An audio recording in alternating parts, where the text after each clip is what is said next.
नमस्कार, Manoj Tiwari talk show में मैं आप सभी का स्वागत करती हूँ। मैं हूँ चांदनी साहू। आज हमारे साथ मौजूद है कांग्रेस महानगर के अध्यक्ष नफीस अनवर जी। नफीस अनवर जी महानगर के अध्यक्ष हैं कांग्रेस पार्टी से। उनके साथ हम आज बातचीत करेंगे और उनके राजनीतिक मुद्दों पे उनके विचारों को जानेंगे और उनकी तैयारियां क्या क्या हैं, इन सब के बारे में आज उनसे बात करते हैं। तो सबसे पहले नफीस जी, आपका हमारे कार्यक्रम में स्वागत है।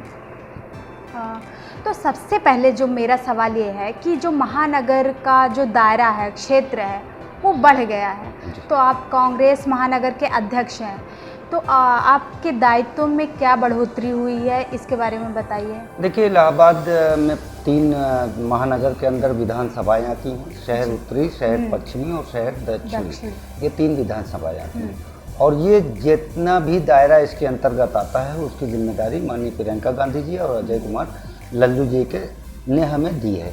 निश्चित तौर पर जो विधानसभा है, शहर पश्चिमी और शहर उत्तरी और दक्षिणी। शहर पश्चिमी में अनुग्रह नारायण जी है, उत्तरी में अनुग्रह नारायण जी हैं। तो उनका कोई विकल्प नहीं है, उनके सामने कोई विकल्प नहीं है। तो जो शहर पश्चिमी है और दक्षिणी है, इस पर आप किन विकल्पों को देखते हैं, इस पर आप बताइए, क्या कांग्रेस के विकल्प होंगे? देखिए, पिछले 1 वर्षों से जिस तरीके से उत्तर प्रदेश में माननीय प्रियंका गांधी जी ने चाहे वो लॉकडाउन पर काम किया हो, चाहे वो आम जनता के लिए काम किया हो, युवाओं के लिए काम किया हो, प्रदेश अध्यक्ष जी द्वारा जिस तरीके से संगठन को लगातार मजबूत करने का काम किया है, नैतिक जिम्मेदारी इलाहाबाद की हमें मिली है। और युवाओं में जो कांग्रेस के प्रति, माननीय प्रियंका गांधी के लिए प्रति जो विचार और जो कांग्रेस के प्रति उत्साह आया है, निश्चित तौर पर ऐसा लगता है कि ये दोनों विधानसभाएं, हम तो ये कहेंगे कि इलाहाबाद की तीनों विधानसभाएं 2022 में माननीय प्रियंका गांधी जी और अजय कुमार लल्लू जी के नेतृत्व में तीनों विधानसभाएं हम जीतने जा रहे हैं। क्योंकि आप ज़मीन पर अगर आम जनता से बात करेंगे तो निश्चित तौर पर आम जनता के अंदर कांग्रेस के प्रति एक विश्वास अधिक बढ़ा है माननीय प्रियंका गांधी जी और अजय कुमार लल्लू जी को लेके। क्योंकि पिछले 30 सालों से उत्तर प्रदेश में कभी बसपा, कभी सपा और फिर भाजपा, ये तीनों को आम जनता ने देखा है। लेकिन अब तीनों पार्टियों पर आम जनता का विश्वास उठा है, तो हमें लगता है कि इन तीनों सीटों पर कांग्रेस पार्टी की ज़बरदस्त जीत होने जा रही है। तो ये जैसा कि सुनाई देता है कि कांग्रेस में गुटबाजी बहुत ज़्यादा होती है, तो आप एक अध्यक्ष के रूप में इस गुटबाजी को दूर करने के लिए आपने क्या क्या प्रयास किए हैं, क्या क्या कहा? पहले कभी इस तरह की बातें हम सुना करते थे, लेकिन आज की डेट में आपने देखा होगा कि कल 17 तारीख को माननीय मोदी जी के जन्मदिन पर राष्ट्रीय बेरोजगार दिवस के रूप में पूरे देश के अंदर कांग्रेस जनों ने मनाया।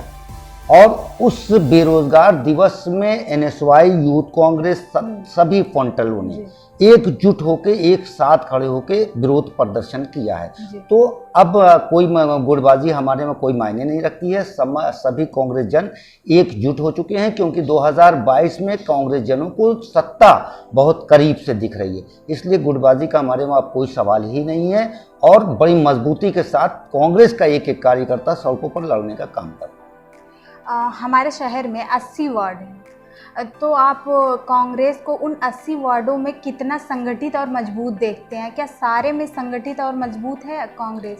बिल्कुल। अभी हम लोगों ने एक अभियान चलाया था माननीय प्रियंका गांधी जी और अजय कुमार लल्लू जी के आदेश पर, सृजन संगठन अभियान के अंतर्गत वार्ड वाइज हम लोगों ने बैठक किया था, जिसमें हम लोगों ने एक चीज़ तय किया था कि कम से कम जिस भी बैठक में वार्ड में 100 से कम भी आम जन होगा, उस बैठक को निरस्त कर दिया जाएगा। तो हमारे लगातार ये राजीव गांधी ज्ञान प्रतियोगिता चली 14 तारीख को, तो उसमें 1 सप्ताह के लिए बंद हो गया।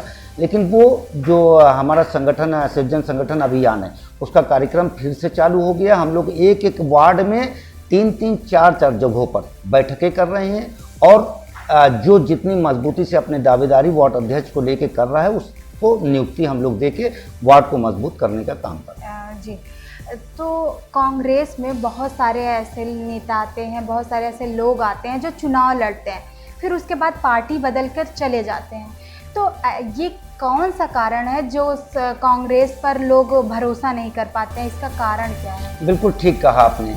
आम कार्यकर्ता भी इस बात से कहीं ना कहीं दुखी था और ये बात माननीय प्रियंका गांधी जी तक हम लोगों ने पहुंचाया कि बहुत सारे ऐसे लोग हैं जो चुनाव के वक्त टिकट कांग्रेस से लेते हैं और उसके बाद चुनाव लड़ के चले जाते हैं, फिर वो ज़मीन पर कांग्रेस के साथ मिलकर काम नहीं करते। बड़े विश्वास के साथ माननीय प्रियंका गांधी जी ने विश्वास कराया है कि अब इस तरह की प्रथाएं कांग्रेस में समाप्त कर दी जाएगी। उन लोगों को प्राथमिकता दिया जाएगा जो ज़मीन पर कांग्रेस के साथ सड़कों पर काम कर रहे हैं, जो आम जनता के प्रति जिनके लिए जो आम जनता का विश्वास जिनको प्राप्त है, ऐसे लोगों को प्रत्याशी बना के इस बार कांग्रेस सड़कों पर उतारेगी। चलिए, बहुत अच्छा। तो ये बताइए, आप कांग्रेस को आप एक अध्यक्ष हैं, तो आप कांग्रेस को ज़मीनी स्तर से मजबूत बनाने के लिए क्या क्या प्रयास कर रहे हैं? देखिए, 2000 में हमने कांग्रेस ज्वाइन किया और इसी वार्ड से वार्ड अध्यक्ष हुए जी। और 2006 में वार्ड का हमने चुनाव लड़ा, पहली बार पार्षद हुए और आज तक लगातार पार्षद हैं। यूथ कांग्रेस के अध्यक्ष से लेके और आज इलाहाबाद महानगर की उस कुर्सी पर जाके बैठे जिसमें पंडित जवाहरलाल नेहरू जी इलाहाबाद महानगर अध्यक्ष हुआ करते थे, श्रीमती इंदिरा गांधी जी इलाहाबाद की महानगर अध्यक्ष हुआ करती थी। और आज हम उस कुर्सी पर सिर्फ इस विश्वास के साथ पार्टी ने हमें बैठाला है कि हम ज़मीन को मजबूत करने का काम करेंगे और हम बड़े विश्वास से और पूरी ईमानदारी के साथ आपके माध्यम से कहना चाहते हैं कि कांग्रेस बहुत मजबूत है। कांग्रेस एक संगठन है, एक बहुत बड़ी पार्टी है।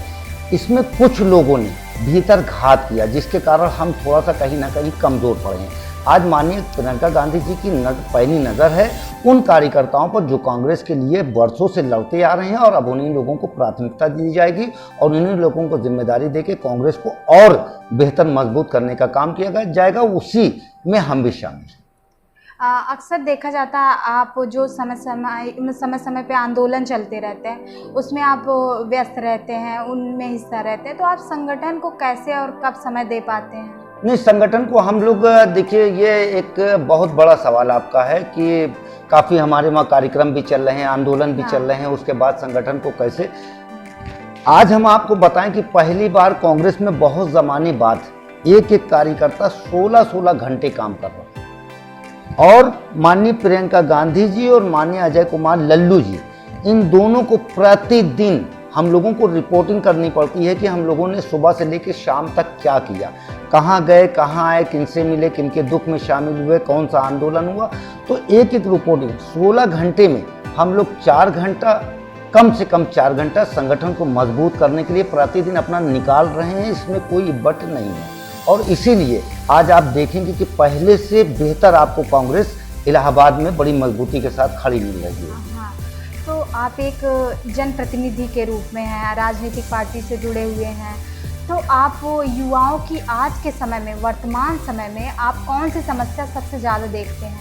देखिए, युवाओं को कल आपने देखा कि देश के प्रधानमंत्री जी का जन्मदिन था और उस जन्मदिन पर जिस तरीके से युवाओं ने राष्ट्रीय बेरोजगारी दिवस के रूप में इस देश में मनाया, इलाहाबाद भी हमारा उसमें कहीं से कम नहीं था। हजारों की संख्या में सड़कों पर नौजवान युवा सड़कों पर निकला था, कांग्रेस का झंडा लेके निकला हुआ था।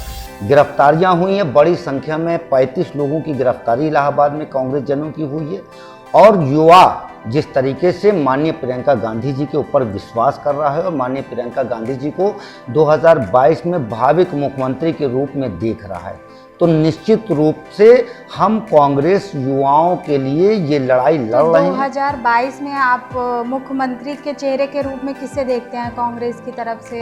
2022 में ये तय करना माननीय प्रियंका गांधी जी का काम है, लेकिन हम लोग चाहते हैं, हम लोग चाहते हैं कि उत्तर प्रदेश में माननीय प्रियंका गांधी जी के नेतृत्व में सरकार बने। मुख्यमंत्री हमारा कोई भी हो सकता है, लेकिन हमारी नेता जो है वो उत्तर प्रदेश में माननीय प्रियंका गांधी जी रहेंगी। सरकार भी बनेगी तो निश्चित तौर पर उत्तर प्रदेश में सरकार को चलाने का काम भी माननीय प्रियंका गांधी जी करेंगी, क्योंकि उत्तर प्रदेश की जनता को माननीय प्रियंका गांधी जी पर बहुत अटूट विश्वास।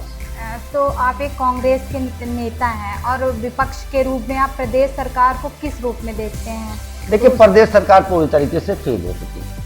किसी भी मसले को आप देख लीजिए, चाहे वो बेरोजगारी का मामला हो, चाहे वो लूट डकैती हत्या का मामला हो, चाहे बलात्कार का मामला हो, चाहे अपराध का मामला हो, प्रति मिनट उत्तर प्रदेश के अंदर हत्याएं हो रही।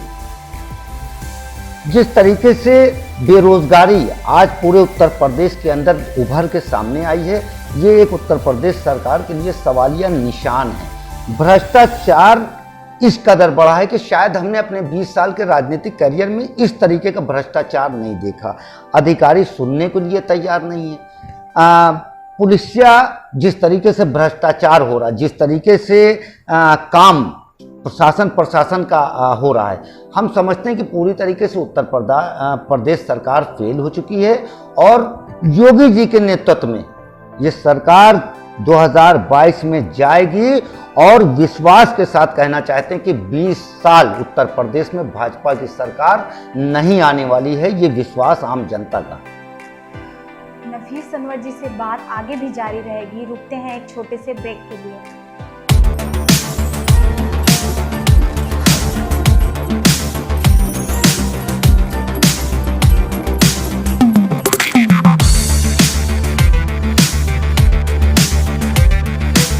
ब्रेक के बाद आपका एक बार फिर से स्वागत है।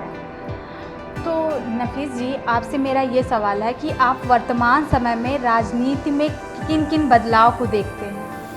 देखिए, वर्तमान समय में पिछले 3 सालों के अंदर योगी आदित्यनाथ जी की जो उत्तर प्रदेश में सरकार है, जो समस्याएं उत्तर प्रदेश में सामने आई और आम समाज, आम जन को जो कठिनाइयाँ इस सरकार में हुई, और माननीय प्रियंका जी गांधी जी का उत्तर प्रदेश में सक्रिय होना, संघर्षशील आदरणीय अजय कुमार लल्लू जी को इस प्रदेश का अध्यक्ष बनाना और आम जनता और युवाओं के अंदर उत्साह आना, निश्चित तौर पर यह हमें लगता है कि उत्तर प्रदेश बदलाव की ओर चल पड़ा है। माननीय प्रियंका गांधी, मैंने बार बार कहा कि माननीय प्रियंका गांधी जी ने जिस तरीके से युवाओं को अपने विश्वास में लिया है, महिलाओं को अपने विश्वास में लिया है, आम जनता को जिस तरीके से अपने विश्वास में लिया है, तो निश्चित तौर पर उत्तर प्रदेश में बदलाव तय है, इसमें कोई दो राय नहीं। जैसा कि योगी सरकार ने सत्ता में आने से पहले कहा था कि वो जो प्रदेश की सड़कें हैं उनको गड्ढा मुक्त करेंगे, युवाओं को रोज़गार देंगे, किसानों को किसानों पर काम करेंगे। तो आप प्रदेश सरकार को किस तरह से देखते हैं, उनके काम को किस तरह से देखते हैं? देखिए, बहुत सारे वादा किया था भाजपा ने। 2017 का जब चुनाव हुआ तो बहुत सारे वादे किए थे कि किसानों को हम उनका ऋण माफ़ करेंगे, तमाम बिजली मुफ्त करेंगे। तो वादे तो इनके पूरी तरीके से फेल हो गए। किसी भी चीज़ों पर ये खरे नहीं उतर पाए। योगी जी ने जब सत्ता संभाली तो सबसे पहले उत्तर प्रदेश में इनका एक बयान था कि उत्तर प्रदेश की सारी सड़कें गड्ढा मुक्त हो जाएंगी। लेकिन ईमानदारी की बात है, और आप भी देख रहे होंगे कि पूरा के पूरा उत्तर प्रदेश गड्ढा युक्त हो चुका है। यानी चलने लायक सड़कें इस वक्त नहीं हैं। जो सड़कें पुरानी बनी हुई थी वो आज बहुत जर्जर हालत में बन चुकी है। किसानों को जिस तरीके से उत्तर प्रदेश की सरकार ने परेशान किया, आप देखते हैं रोज़ किसान कहीं ना कहीं आत्महत्या करने पर मजबूर हो रहा है। बिचौलिए बीच में कहीं ना कहीं किसानों को ठगने का काम कर रहे हैं। अभी यूरिया, आपने देखा कि यूरिया की ब्लैकमेलिंग बहुत ज़बरदस्त उत्तर प्रदेश में हुई। कांग्रेस पार्टी ने सड़क पर उतर के उस पर आंदोलन भी किया। तो ये तमाम समस्याएं जिसमें पूरी तरीके से उत्तर प्रदेश की सरकार फेल हो चुकी है। किसान, व्यापार, युवा, तमाम मुद्दों पर उत्तर प्रदेश की सरकार फेल हो चुकी है और उत्तर प्रदेश की सरकार को जाना ही जाना है 2022।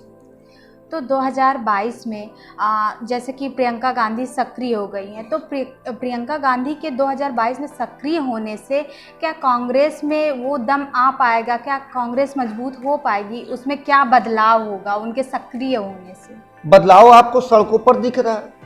और माननीय प्रियंका गांधी जी के सक्रिय होने से पूरे उत्तर प्रदेश के अंदर जो जोश आया है, हमने पिछले 4 महीना जिस तरीके से पूरे उत्तर प्रदेश के अंदर लॉकडाउन पीरियड में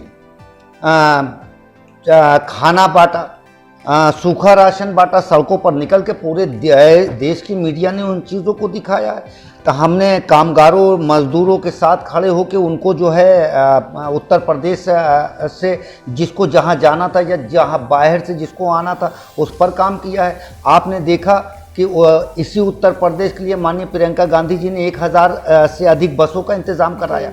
सवाल इस बात का उठता है कि इसी उत्तर प्रदेश सरकार ने, कांग्रेस पार्टी ने 1000 बस उत्तर प्रदेश सरकार से पहले संतुति मांगी और संतुति उत्तर प्रदेश सरकार ने 1000 बसों की दी और माननीय प्रियंका गांधी जी ने 1000 बसें इंतजाम करके उत्तर प्रदेश सरकार को सौंपने का काम किया।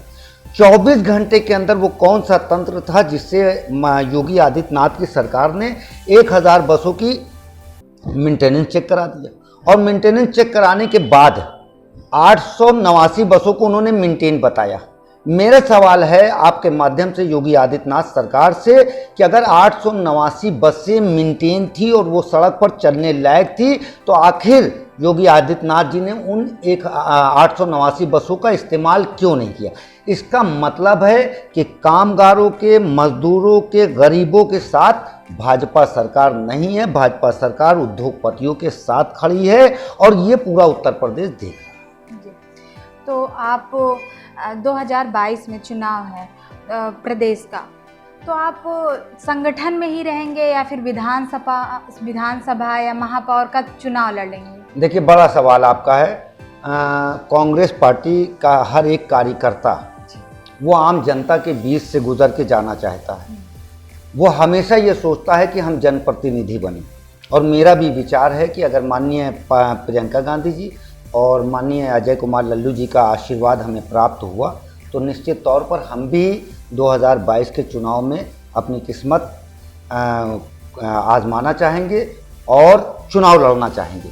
यदि पार्टी ने कोई अलग से आदेश निर्देश किया तो उसका पालन करेंगे, लेकिन मेरा भी अरमान है कि कहीं ना कहीं जनप्रतिनिधि के रूप में हमें आगे बढ़ना चाहिए। तो आपका किस विधानसभा से चुनाव की तैयारी होगी? आप किस विधानसभा क्षेत्र से चुनाव लड़ने की सोच रहे हैं? देखिए, बहुत बड़ा आपका सवाल है। मेरे मन में जो चल रहा है हम आपको एक बड़े साफ तरीके से कह दें। हमेशा इस बात को गौर किया जाता है कि आपका जिस विधानसभा से चुनाव लड़ेंगे उसमें आपका बेस क्या है, कितने वोटर आपके अपने हैं, क्योंकि जाति समीकरण और तमाम समीकरण राजनीति में बनते हैं। तो शहर दक्षिणी और शहर पश्चिमी ये 2 विधानसभाएं ऐसी हैं जहां पर हमको लगता है कि अगर हम यहां से चुनाव लड़े तो मेरी जीत हो सकती है। तो हम ये पार्टी को ऊपर छोड़ देते हैं कि अगर वो शहर दक्षिणी से हमको प्रत्याशी बनाना चाहें तो शहर दक्षिणी, और अगर शहर पश्चिमी से प्रत्याशी बनाना चाहें तो शहर पश्चिमी से प्रत्याशी बनने के हम तैयार हैं। शहर उत्तरी माननीय अनिगोरा नारायण जी का है, उनका कोई, आपने भी कहा कि उनका कोई वहाँ पर विकल्प नहीं है, तो शहर उत्तरी की दावेदारी वहाँ है। बाकी शहर पश्चिमी और शहर दक्षिणी से कहीं भी अगर हमको प्रत्याशी बनाया जाएगा तो आपको बड़ी विश्वास के साथ, भरोसे के साथ आपको हम बताएंगे कि निश्चित तौर पर जो भी सीट से हमको प्रत्याशी बनाया जाएगा ये सीट कांग्रेस पार्टी के खाते में जाएगी। तो 2022 में जैसा कि आप तैयारी ही कर रहे हैं, आपके एकदम मतलब मजबूत है आपका इरादा कि हम चुनाव लड़ेंगे, तो आपकी योजनाएं क्या होगी उस चुनाव के लिए? मुद्दे क्या होंगे आपके? देखिए, मुद्दे इस समय हर प्रति घंटा मुद्दे बन रहे हैं। मुद्दे आपके विशेष मुद्दे क्या होंगे जिसको लेकर आप चुनाव के मैदान में उतरेंगे? देखिए, हम आपको बताएं, हमने 2006 में जब पार्षदी का चुनाव लड़ा तो हमारे छोटे छोटे मुद्दे सफाई और नलकूप और रिबोर कराना, ये तमाम सड़कें बनवाना, नाली बनवाना, ये तमाम चीज़ थी। विधानसभा में भी इन चीज़ों की ज़रूरत पड़ती है, सड़कें बनवाना, फ्लाईओवर बनवाना है, तो ये छोटे मुद्दे हैं। हम आपको बताएं कि ईमानदारी की बात यह है कि 1980 के बाद से इन क्षेत्रों में कोई भी आज तक इंटर कॉलेज या डिग्री कॉलेज का अभी तक नहीं तैयार किया गया। कोई भी ऐसा मेडिकल क्षेत्र में कोई भी मेडिकल कॉलेज वगैरह नहीं है या हॉस्पिटल बड़े नहीं हैं जहां पर इलाज हो सके। तो कांग्रेस के दौर में आपने देखा होगा कि कॉल्विन बना, आज भी कॉल्विन के अलावा आपको पूरे पश्चिमी के अंदर एक सरकारी हॉस्पिटल नहीं मिलेंगे, दक्षिणी के अंदर भी आपको एक सरकारी हॉस्पिटल नहीं मिलेंगे, एक इंटर कॉलेज सरकारी आपको नहीं मिलेंगे। तो निश्चित तौर पर इस क्षेत्र के अंदर इस तरह का कोई विकास नहीं हुआ। यदि हमारा यहाँ से जनता ने हमको चुन के भेजने का काम किया तो सबसे पहली हमारी जो प्राथमिकताएं होंगी वो इंटर और डिग्री कॉलेज के तरफ मेरी नज़र होगी, मेडिकल के तरफ मेरी बहुत ही मजबूती से नज़र होगी, क्योंकि बड़ी अफसोस की बात है कि जब एक महिला उसका बच्चा फीवर आ जाए तो वो कॉलविन लेके भागे, जगह जगह वो धक्के खाती है, समझ गए, उसके बाद भी उस तरीके की व्यवस्थाएं नहीं होती। तो हमारा हमेशा मानना ये है कि हम अपने बच्चों को अच्छी शिक्षा, अच्छा रोज़गार और अच्छा मेडिकल अगर दे दें तो हमारा परिवार सुरक्षित रहेगा। तो हमारा इन तीनों मुद्दे पे विशेष ध्यान रहेगा कि इन पर हम काम करेंगे। जी मेरा आपसे आखिरी सवाल ये है कि आप कांग्रेस के भविष्य को कैसे देखते हैं और जनता को उसके बारे में क्या संदेश देना चाहते हैं? कांग्रेस के भविष्य को हम ऐसे देखते हैं कि 2022 में उत्तर प्रदेश में कांग्रेस की सरकार होगी, 2024 में केंद्र की सरकार होगी और ये देश एक बार फिर खुशहाली के तरफ आगे बढ़ेगा। डॉक्टर मनमोहन जी के नेतृत्व में जिस तरीके से 2005 से लेकर 2014 तक लगातार 2004 से 2014 तक लगातार सरकार चली और आज इस देश का हर दूसरा व्यक्ति कह रहा है कि हमें पुराने वाले अच्छे दिन वापस चाहिए। तो वो पुराने वाले अच्छे दिन कांग्रेस के नेतृत्व में आने वाले हैं 2022 में उत्तर प्रदेश में और 2024 में पूरे देश में कांग्रेस के अच्छे दिन आने वाले। जी आपका हमारे टॉक शो में बात करने के लिए बहुत बहुत धन्यवाद। आप सभी का बहुत धन्यवाद। आज हमारे साथ मौजूद थे नफीस अनवर जी। नफीस अनवर जी ने 2022 में वो किन किन मुद्दों के साथ चुनाव लड़ने की तैयारी कर रहे हैं, वो विधानसभा का चुनाव लड़ने की तैयारी में है। वो विकास और स्वास्थ्य और शिक्षा के मुद्दों पर चुनाव लड़ने की तैयारी कर रहे हैं और उन्होंने भरोसा जताया है कि 2022 में कांग्रेस की सरकार प्रदेश में होगी। आगे भी हम आपको ऐसे ही जनप्रतिनिधि से मुलाकात करवाते रहेंगे। तब तक के लिए दीजिए मुझे इजाज़त।